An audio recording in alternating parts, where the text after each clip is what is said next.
Now, we know that there are a lot of people that are overprescribed. 38, that's over in a sense. But I also feel that that could relate to supplementation. And I know it's something you kind of talked about is like over-supplementation. Listen, when I spoke with like Dave Asprey on his podcast, and he's like 100 plus, just like guinea pigging. It's like, I feel like that would take several like minutes, if not like tens of minutes to even go through all of that. And, and to me, that's just too much. Your body doesn't, really recognize that many things at once. I mean, that's like a meal, like right. Do you even need to eat then? Yeah. How do you feel about like supplements, and are we over-supplementing? Absolutely. I would say we're over-supplementing. And I will fess up. So I recently went on kind of a fall cleaning spree. And like when I was the sickest and when I was really struggling and trying to figure things out on my own, I amassed a very large collection of supplements. I actually have I have a supplement closet. Okay. I have a supplement closet. Like any problem that you need to fix, I can probably fix it.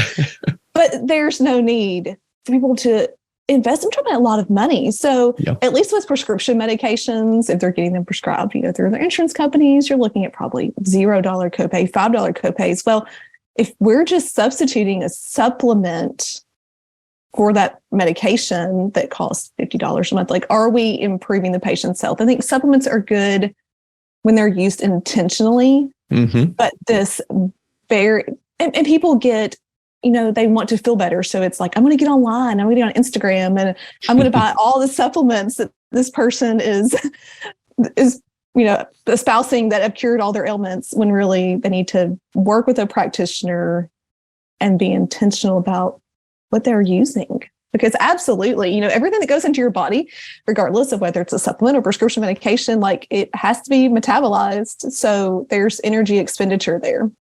Yeah. I mean, we've seen this a lot at the clinic where people are just, they're going through some health challenge and they just start, purchasing supplements, and a lot of times herbal supplements.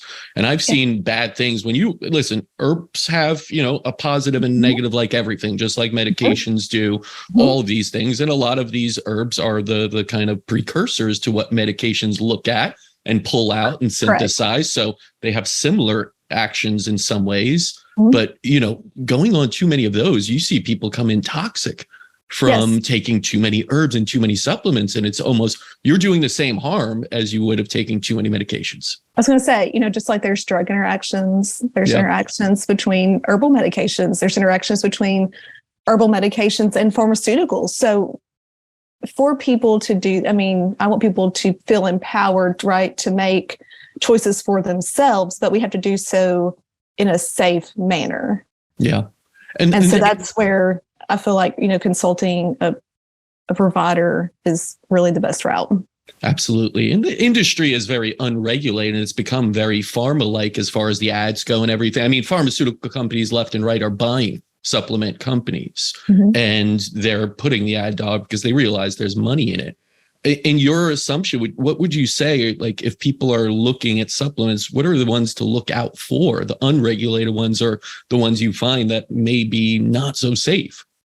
Yes, let's talk about that. That was what I was taught about supplements in pharmacy school. I was taught that supplements are not regulated by the people. I don't know if we can say that. Can we say the word? Sure. Okay, we can say the FDA. The supplements are not regulated by the FDA. And so therefore they're bad. Like, not FDA approved equals bad in pharmacy land, which is true. So, I mean, you and I, if we decided to do so tomorrow, could go out to a garage somewhere and whip up a batch of whatever and put a label on and sell it. We could. And so, people buy supplements from big box stores. They buy supplements from Amazon, which I understand, again, access issues, but it's a terrible idea. You don't know how those have been stored. You truly don't know what's in the bottle. And I think there was a recent, you may know what I'm talking about, a few years ago, there was a big study on some supplements from Amazon, and they were all just filled with not what they said was totally contaminated. They were totally adulterated, contaminated, all the things. Heavy metals, all of it. Yeah. Heavy metals, all of it. So I would tell people that there are supplement companies out there who do utilize the CGMP, so the good manufacturing practices, that are equivalent to pharmaceutical grade processes. And so that's what I try to look for when I'm recommending supplements for people. It's like, at least make sure if you're spending all this money that you're getting what you're paying for. Yeah. What are some of the brands you recommend and you like? Just really curious, because I'm always searching, looking. We get, tons of things sent to us all the time to test. And, sure. Yeah. What are you finding? I like your bigger brands, like your Zymogen, your Orthomolecular.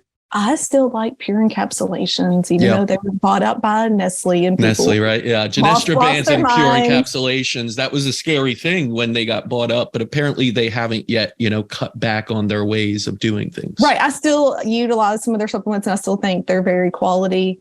I like Ben Lynch. I like his line of supplements. I like Seeking Health.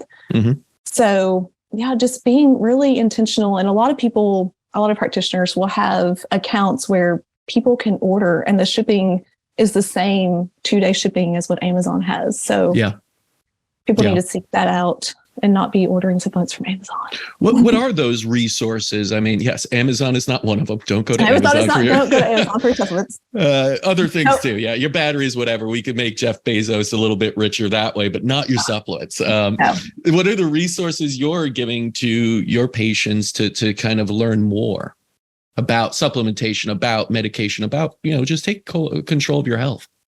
Sure. So you want actual resources like online? If you have any, yeah. I'm just curious. I utilize FullScript. And I think they have a lot of really great resources for patients. There's another website called Mytavin, Mytavin, and it actually is a drug-induced nutrient depletions website where patients or providers, whoever, can go in and you can type in your medications and it will tell you what nutrients they deplete.